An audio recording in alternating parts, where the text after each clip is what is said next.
Hello friends, ఇవాల్టి మన కథ దొంగ దొరకడు. పూర్వం చంద్రగిరి అనే కొండ పక్కన రామాపురం అనే అందమైన గ్రామం ఉండేది.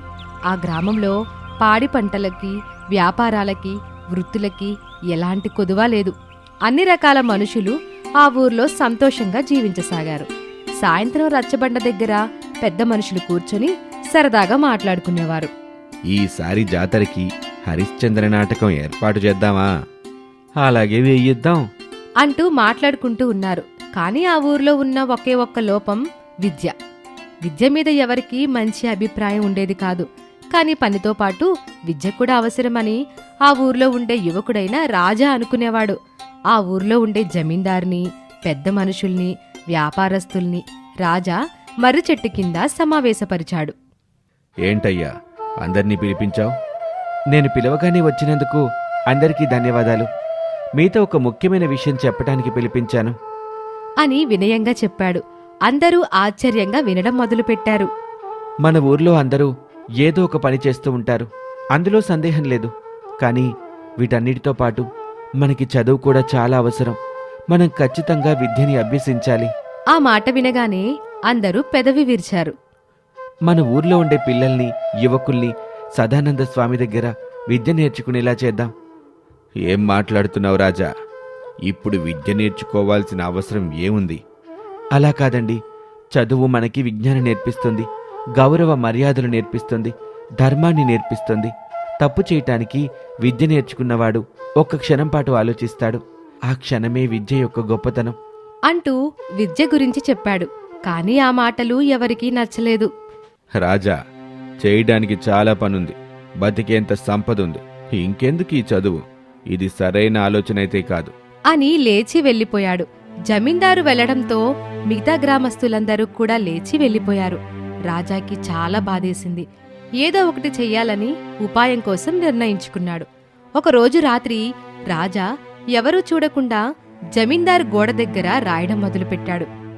ఈ ఊర్లో ఉన్న నిధిని దోచుకుంటున్నాడు ఇట్లు బందిపోటు దొంగ గంగులు అని రాసి వెళ్ళిపోయాడు. తర్వాత రోజు ఉదయం గ్రామస్తులందరూ ఆ గోడ దగ్గరికి చేరుకున్నారు. అమ్మో, జమీందారు గోడ దగ్గర రాశాడంటే నిజంగా బందిపోటే. అమ్మో, ఇంకా ఈ ఊర్లో ఎట్టా ఉండాలి అని గ్రామస్తులంతా భయపడ్డారు. జమీందారు పెద్ద మనుషులందరూ చూశారు. చదువుకున్న రాజా ఇది చదివి చెప్పాడు. ఆ తర్వాత కొన్ని రోజులు చిన్న చిన్న దొంగతనాలు జరగడం మొదలుపెట్టాయి. ప్రజలు ఆందోళనలో పడిపోయారు. ఈ విషయం జమీందారుకు తెలిసింది. పంటలు ఎంత బాగా పండినా వాటికి రక్షణ ఇవ్వటం కూడా జమీందారుగా నా బాధ్యత. ప్రజల్లో ఆందోళన ఎక్కువైతే ఊరు అస్తవ్యస్తమవుతుంది. దీన్ని పెంచకూడదు, దొంగల్ని పట్టుకోవాలి అని ఈ విషయం గురించి తీవ్రంగా ఆలోచించాడు. బాగా ఆలోచించి ఒక ఉపాయం అమలుపరచాలనుకున్నాడు. వెంటనే ఊర్లో ఉండే యువకుల్ని పిలిపించాడు. యువకులు రాగానే రాజుకి నమస్కరించారు. మీ అందర్నీ ఎందుకు పిలిచానంటే ఊర్లో దొంగతనాల గురించి మీకు తెలిసే ఉంటుంది అనగానే యువకులందరూ తమకి తెలుసు అన్నట్టు తల ఊపారు.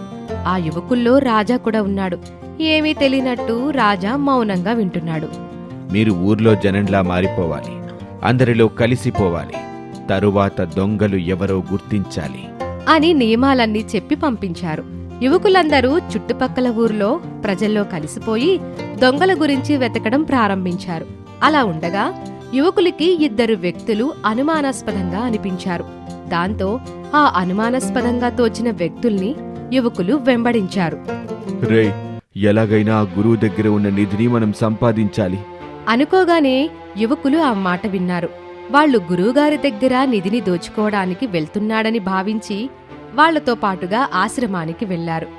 అక్కడ ఆ ఇద్దరు వ్యక్తులు గురువుగారి దగ్గర విద్యను అభ్యసించడం మొదలుపెట్టారు. వారితో పాటుగా ఈ యువకులు కూడా గురువుగారి దగ్గర విద్యని మొదలుపెట్టారు. ఒక పక్క విద్య నేర్చుకుంటూనే గురువుగారిని గౌరవిస్తూ అలాగే ఈ ఇద్దరు వ్యక్తుల్ని గమనిస్తూ ఉన్నారు. అలా జరుగుతూనే 3 మాసాలు పూర్తయ్యాయి. విద్యా సమయం కూడా పూర్తయింది. వచ్చిన ఆ ఇద్దరు వ్యక్తులు గురువుగారికి నమస్కరించి వెళ్లిపోయారు. దాంతో యువకులందరూ కలిసి కట్టుగా వెళ్లి ఆ ఇద్దరు దొంగల దారికి అడ్డుపడ్డారు. రే, మీరు మాట్లాడేది మేం విన్నాం, మర్యాదగా ఆ నిధినివ్వండి అనగానే ఆ దొంగలు ఏమీ మాట్లాడకుండా ఒకరి ముఖాన్ని ఒకరు ఆశ్చర్యంగా చూస్తున్నారు. నటించింది చాలు. మీరు గురువుగారి దగ్గర నిధిని దోచుకోవాలి అనుకున్నారు కదా అనగానే ఆ ఇద్దరు దొంగలు నవ్వుకున్నారు. యువకులకి ఏమీ అర్థం కాలేదు. భలేవారండి మీరు. నిధి అంటే విద్యండి. ఆయన దగ్గర విద్య నేర్చుకోవాలి నేర్చుకున్నాం. విద్యని మించిన నిధి ఏముంటుందండి అని చెప్పి వెళ్లిపోయారు. యువకులు ఒకరి ముఖాలు ఒకరు చూసుకుంటున్నారు. రాజా మాత్రం లోలోపల నవ్వుకుంటూ ఉన్నాడు. ఆశ్రమంలో కూడా ఎలాంటి దొంగతనం జరగలేదని నిర్ధారించుకున్నారు. వాళ్ళిద్దరూ మాట్లాడుకున్నది విద్య గురించని, విద్యని నిధితో పోల్చారని అర్థమైంది. అనవసరంగా అమాయకుల్ని అనుమానించి 3 మాసాల సమయాన్ని వృధా చేసుకున్నామని చాలా బాధపడ్డారు. చాలా బాధతో గురువుగారి దగ్గరకు వెళ్లారు. గురువుగారు నమస్కారం. దీర్ఘాయుష్మాన్ భవ. మీ విద్య కూడా పూర్తయింది. మనుషుల్ని ఇబ్బంది పెట్టకుండా, ఎవరినీ మోసం చేయకుండా, నీతిగా నిజాయితీగా మీ విద్య ద్వారా సంతోషంగా బ్రతకండి అని దీవించాడు. కాని ఆ యువకుల ముఖాలలో నెత్తుటి చుక్కలేదు. దాన్ని గురువుగారు గమనించారు.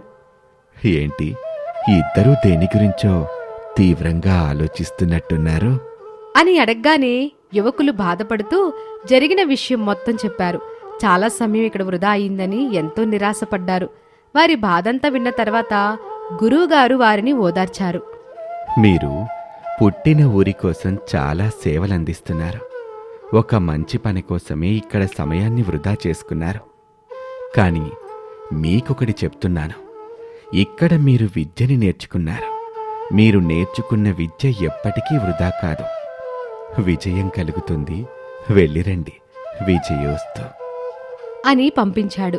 గురువు మాటలకి కొంత ఊరట లభించినా దొంగల్ని పట్టుకోనందుకు 3 మాసాలు సమయాన్ని వృధా చేసినందుకు వారిని వారే తిట్టుకుంటున్నారు.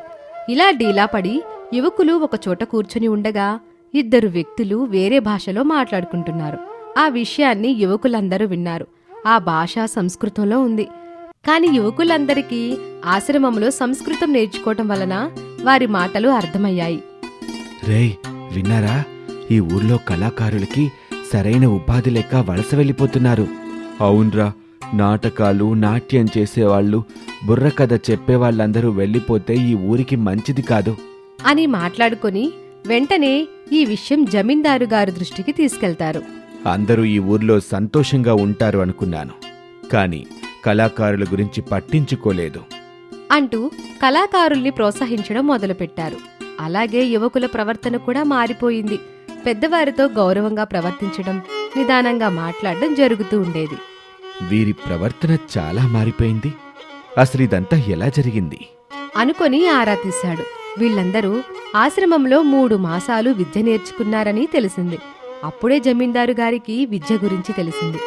ఊర్లో ఉండే పిల్లలు, యువకులు చదువుకోవాలని ప్రోత్సహించారు. విద్యని అభ్యసించడం మొదలుపెట్టారు. ఊర్లో వచ్చిన మార్పును చూసి రాజా చాలా సంతోషించాడు. దొంగతనం జరిగిన వస్తువులన్నీ ఊరు బయట దొరికాయి. కాని దొంగ మాత్రం దొరకలేదు. విద్య మొదలైంది కాని రాజాకి తప్ప మిగతా ఎవరికీ తెలియని విషయం ఏంటంటే ఆ దొంగ దొరకడు.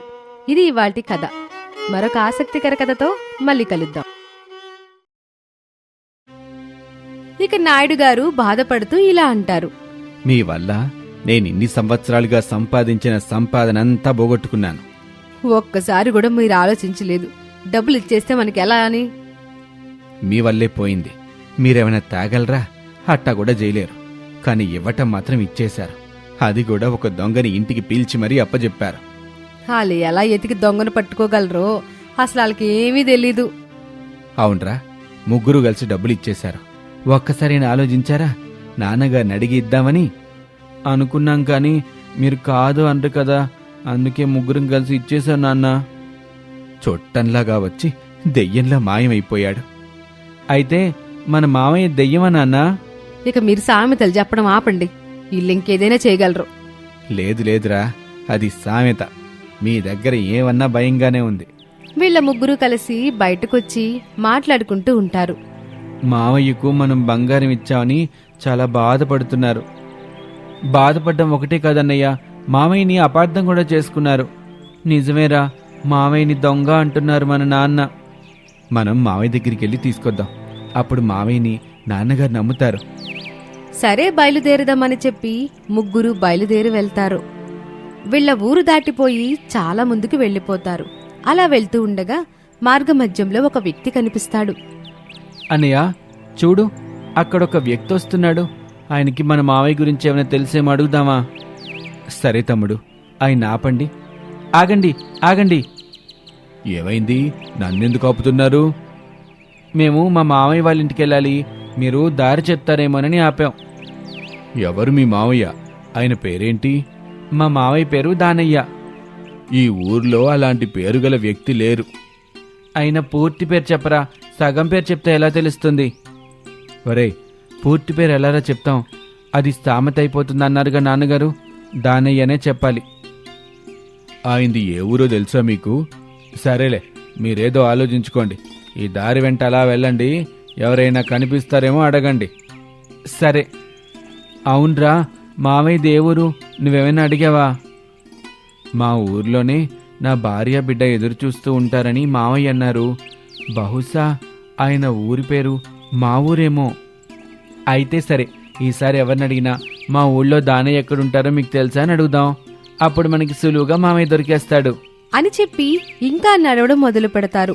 ఇంట్లో నాయుడు గారు మరియు భవానీ వీళ్ళ ముగ్గురు కనిపించకపోవడంతో కంగారు పడుతూ ఉంటారు. ఏవండి, వీళ్ళ ముగ్గురు ఎక్కడికెళ్ళినా చెప్పే వెళ్తారు. ఈసారి నాకేం చెప్పకుండా వెళ్ళారు. మీకేమైనా చెప్పారా? ఏమో భవానీ, వీళ్ళ ముగ్గురు నాకు కూడా ఏమీ చెప్పలా. ఏవండి, నాకెందుకో కంగారుగా ఉంది. ఎండ కూడా మండిపోతుంది. పాపం పిల్లలు చాలాసేపు అయింది అండి. భోజనం కూడా చేయలేదు. ఎట్లా ఉన్నారో ఏంటో. ఇంతలో వీళ్ళ ముగ్గురు అలా వెళ్తూ ఉండగా ఒక ఊరొస్తుంది. అలసిపోవడంతో ఒక చెట్టు దగ్గర కూర్చుని మంచినీళ్లు తాగుదామని అనుకుంటారు. కాని ఎండ దెబ్బ తగలడంతో కృష్ణయ్య కళ్ళు తిరిగి పడిపోతాడు. ఎవరో కొత్త వ్యక్తి వచ్చారని చెప్పి జనాలంతా అక్కడికి చేరుకొని చూస్తూ ఉంటారు. అయ్యో, తమ్ముడు కళ్ళు తిరిగి పడిపోయాడు. ఎవరైనా మంచిలు తెచ్చివరా? ఆ జనాల్లో ఉన్న ఒక వ్యక్తి మంచినీళ్ళని తెచ్చి ఇస్తాడు. మంచినీళ్లు తాగి సేద తీర్చుకుని కూర్చుంటాడు. ఇంతలో ఆ ఊర్లో ఉండే ఒక పెద్ద మనిషి ఇలా అంటాడు. మీకు ఎవరు కావాలి? మేము మా మావయ్యని వెతుక్కుంటూ వెళ్తున్నాం. మా మావయ్యని మా నాన్నగారు తీసుకురమ్మన్నారు. మేమందరం కలిసి వాళ్ళ మధ్యున్న దూరాన్ని తగ్గిద్దాం అనుకుంటున్నాం. చాలా మంచిది. కానీ కొంచెం సేద తీరాక ఈ పక్కనే ఒక ఆవిడ ఔషధాలు ఇస్తుంది. ఆవిడ చేత్తో ఇచ్చిన ఏ ఔషధమైనా చాలా బాగా పనిచేస్తుంది. మీరు అవి తీసుకొని ఇతనికి ఇవ్వండి. అప్పుడు ఇతనికి కొంచెం శక్తి వస్తుంది. అప్పుడు మీ ఊరు వెళ్ళటానికి సహాయంగా ఉంటుంది. సరేనండి, చాలా చాలా ధన్యవాదాలు మాకింతగా సహాయం చేసినందుకు. ఏమీ పర్వాలేదు, జాగ్రత్తగా చూసుకోండి అని చెప్పి అక్కడి నుంచి అందరూ వెళ్ళిపోతారు. ఇంతలో కృష్ణయ్యకి కొంచెం మెలకువ వచ్చి లేచి కూర్చుంటాడు. పదరా, వెళ్ళి ఔషధం తీసుకొచ్చి తమ్ముడికిద్దాం. వైద్యుడికి తమ్ముని చూపిస్తేనే కదరా ఔషధం ఇస్తారు. మనం చెప్పినా ఆవిడకి అర్థమవుతుందో లేదో. పక్కనే అన్నారు కదా, తీసుకొని వెళ్ళిపోదాం అని చెప్పి ముగ్గురు అక్కడికి చేరుకుంటారు. అమ్మా, మాకు ఔషధం కావాలి. మా తమ్ముడికి ఒంట్లో బాగోలేదు. ఇంతలో శాంత బయటకొస్తుంది. ఏమైందండి? ఆవిడని చూసిన వెంటనే కేశవయ్య కన్నురెప్ప వేయకుండా అలా చూస్తూనే ఉంటాడు. అమ్మా, మా తమ్ముడు ఎండ వల్ల కళ్ళు తిరిగి పడిపోయాడు. ఏదైనా ఔషధం వేస్తే మా తమ్ముడికి ఊరు తీసుకెళ్ళటానికి మాకు కొంచెం సహాయంగా ఉంటుంది. సరేనండి, ఔషధం తెచ్చిస్తాను. అది తనకివ్వండి. ఏంట్రా కేశవ, అలా ఆగిపోయావు? నువ్వు చూడలేదా? ఆవిడ మెల్లో అచ్చ మా నమ్మ దగ్గరుండే కాసుల పేరు లాంటిది ఉంది. ఒరేయ్, కాసుల పేర్లన్నీ ఒకేలా ఉంటాయిరా. ఆ మాత్రం తెలీదా నీకు? అన్నయ్య, అది కాదు. మన అమ్మ కాసుల పేరుకి ఎక్కడైతే ఒక కాసు రాలిపోయిందో, ఈవిడ వేసుకున్న కాసుల పేరుకి కూడా అచ్చం అదే స్థలంలో కాసు రాలిపోయిందన్నయ్య. అవునా? నేను గమనించలేదురా. పోనీలేరా, ఒకసారి అడుగుదాం. ఒకవేళ దానయ్య మామ ఇక్కడే ఉంటే? నిజమే రోయ్, అడిగి చూద్దాం. ఒకవేళ మన మామయ్య అయితే నాన్న పాత సామెతలన్నీ వదిలేసి కొత్త సామెత వాడతారా? ఏంటన్నయ్య అది? ఇంకే ఉంటుంది, చుట్టమై వెళ్ళాడు అల్లుడై వచ్చాడు అంటారు. నిజమే అన్నయ్య. అమ్మా, దానయ్యని మీకెవరైనా తెలుసా? చెప్పండి. మా ఆయన పేరు దానయ్యే. కృష్ణయ్య నీ కళ్ళు తిరగడం మంచిదైందిరా. మన అత్తయ్య మామయ్య దొరికిపోయారు. అత్తయ్య, మేము మీ మేనల్లుళ్ళం. అత్తయ్య పదని లోపలికి, నాకు చాలా ఆకలేస్తుంది, కొంచెం భోజనం పెట్టండి అని చెప్పి అందరూ లోపలికి వెళ్ళిపోతారు. చక్కగా ఇంట్లో భోజనాల కోసం కూర్చుంటారు. అత్తయ్య, మీరు చాలా బాగా వంట చేస్తారంట, మావయ్య చెప్పారు. మావయ్య ఏరి కనిపించటం లేదు. లేరండి, బయటికి వెళ్లారు. ఇంతకీ మీది ఏ ఊరు? మాది లక్ష్మయ్యపేట అత్తయ్య. వంట అయితే చాలా బాగా చేశారు అత్తయ్య. అచ్చం మావయ్య చెప్పినట్టే చేశావు, కడుపు నిండిపోయింది. అందరూ వెళ్లి చేతులు కడుక్కుని వచ్చి ఇంకా విశ్రాంతి తీసుకుందామని అనుకుంటారు. ఇంతకీ మా వదినేది? ఇంకో విషయం తెలుసా, మా అన్నయ్య మీ ఇంటికి అల్లుడు. ఏంటి, అల్లుడా? ఏ వదిన కావాలి మీకు? ఏ వదిన అంటారేంటి అత్తయ్య? మీ అమ్మాయి మా వదిన. మా అమ్మాయికి ఇంకా 5 ఏళ్లే బాబు. అత్తయ్య, మర్చిపోయినట్టున్నారు. మీ చిన్నమ్మాయి గురించి కాదత్తయ్య, మీ పెద్దమ్మాయి గురించి అంటున్నాం. మాకిద్దరు పిల్లలు కాదు, ఒక్క అమ్మాయే. అయ్యో, మా పిల్లల గురించి మేం మర్చిపోవడమా? బాగానే ఉంది. అదేంటి, మీకు లక్ష్మి అనే 16 ఏళ్ల అమ్మాయి ఉందని మావయ్య చెప్పాడు. మా ఇంట్లో లక్ష్మి అని ఆవైతే ఉంది. అత్తయ్య, కట్నంలో ఇచ్చే ఆవు గురించి అయితే తర్వాత మాట్లాడుకుందాం. మావయ్య వచ్చాక మాట్లాడుకుందాంలే అత్తయ్య. ఇంతలో దానయ్య అక్కడికి చేరుకుంటాడు. ఒకసారి వీళ్ళ ముగ్గురిని చూసి ఆశ్చర్యపోతాడు. అరే, మావయ్య వచ్చేసారా? మీరెందుకొచ్చారు? ఎవరండి వీళ్ళు? మనకి కాబోయే అల్లుడు అంటున్నాడు. మన పాప చాలా చిన్నపిల్ల, అప్పుడే వివాహం చేయిస్తున్నారా? అబ్బా, నువ్వు ఆగవే, నేను కనుక్కుంటానుగా. అత్తయ్య వేసుకున్న కాసుల పేరు చూసే తెలుసుకున్నావు ఇది మీ ఇల్లని. ఎన్నిసార్లు చెప్పానే ఆ కాసుల పేరు వేసుకోవద్దని. ఇది మరీ బాగుందండి. నా కోసం తెచ్చినవి నన్ను వేసుకోద్దంటారా? మీవి కాదు, అవి మా అమ్మ నగలు. నా కాబోయే భార్య లక్ష్మి కోసం ఇచ్చాను నేను. ఇంతకీ లక్ష్మి ఏది మావయ్య? ఎవ్వరూ నన్ను మాత్రం మాట్లాడనివ్వటం లేదు. ఒక్క నిమిషం ఆగండి, నేను చెప్పేది వినండి. మాట్లాడడానికి ఏం లేదు మావయ్య, మీరు ముందు ఇంటికి రండి. నాన్నగారు మీరు మంచివాళ్ళంటే నమ్మటం లేదు. ఆగండి, ముందు ఏం జరిగిందో నాకు వివరంగా చెప్పండి. నేను చెప్తాను అత్తయ్య, నేను చెప్తానుగా. చెప్పడానికి ఏముంది అని కంగారు పడుతూ ఉంటాడు దానయ్య. ముందు తనను చెప్పనివ్వండి, ఆగండి. మావయ్య ఒకరోజు మా ఇంటికి వచ్చారు. మీ ఇంట్లో దొంగలు పడ్డారని చెప్తే మేము డబ్బులు బంగారం ఇచ్చి పంపించాం. అలాగే అన్నయ్యకి వదినిచ్చి పెళ్లి చేస్తామని కూడా చెప్పారు. మా నాన్న మావయ్య గారు వచ్చారంటే నమ్మటం లేదు. అందుకే మావయ్యని తీసుకెళ్లి నాన్నకి చూపిద్దాం అనుకుంటున్నాం. అత్తయ్య, మీరు వేసుకున్న కాసుల పేరు కూడా మా అమ్మదే. అయితే మీరు నాకు ఆ రోజిచ్చింది వీళ్ళ డబ్బులా, వీళ్ళ నగలా? మీకు మీ యజమానిచ్చారన్నది కూడా నిజం కాదా? కొన్నేళ్లగా బంద్ చేస్తున్నామని చెప్పి ఇచ్చారని చెప్పారు నాకు. వీళ్ళని మోసం చేసి తీసుకునొచ్చారా? వీళ్ళకి మన అమ్మాయినిచ్చి పెళ్లి చేస్తామని చెప్పారు. నాతో సహా వీళ్ళని కూడా మోసం చేశారా? శాంతి, నేను ఎప్పుడైనా అలా చేశానా? వీళ్ళ ఊర్లో నేను వేరే పని మీద వెళ్తే ఈ తింగరోళ్ళు నన్ను లాక్కొని మరీ వాళ్ళ ఇంటికి తీసుకెళ్లారు. అసలు నేనే తప్పు చేయలేదు. ఏదో కథ చెప్తే వీళ్ళ దగ్గరున్న బంగారం డబ్బులు తెచ్చి నాకు పెట్టి భోజనం పెట్టి మరీ పంపించారు. నువ్వైతే బాధపడబాకు, వీళ్ళ డబ్బులు నగలు వీళ్ళకి నువ్వే ఇచ్చేయి. మేం తింగరోళ్ళమేం కాదు, మీరే అమ్మాయిని ఇస్తానని చెప్పి మోసం చేశారు. మా డబ్బులు ఇచ్చేయండి, ఇప్పటికే నాన్నగారు మమ్మల్ని దెబ్బలాడుతున్నారు అని చెప్పి వీళ్ళ ముగ్గురు డబ్బులు పట్టుకుని ఇంటికి చేరుకుంటారు. వచ్చేసారా? మీకోసం ఎదురు చూస్తున్నాను. ఇంతకీ ఎక్కడికి వెళ్ళారు నాన్న? ఎంత ఆలస్యమైంది? వెళ్తున్నప్పుడు చెప్పాలి కదా, నేనెంత భయపడ్డాను. మావయ్య దగ్గరికి వెళ్ళామమ్మా, డబ్బులు తీసుకురావడానికని వెళ్ళాం. నాన్నగారు, మీరు చెప్పింది నిజమేనండి. మామయ్య మోసగాడే. వాళ్ళ దగ్గర ఏ అమ్మాయి లేదండి. ఇదిగోండి, ముగ్గురం కలిసి డబ్బులు నగలు తీసుకొచ్చేసాం. మన కొడుకులు చాలా పెద్దలైపోయారు భవాని. పోగొట్టుకున్న సొమ్మును కూడా ఇంటికి తిరిగి తీసుకొచ్చారు. తెలివి తక్కువ వాళ్ళని ఎప్పుడూ తక్కువ అంచనా వేయకూడదు. వాళ్ళకి భగవంతుడు ఎప్పుడూ తోడుగా ఉంటాడు. ఇది ఇవాల్టి కథ. మరొక ఆసక్తికర కథతో మళ్ళీ కలుద్దాం.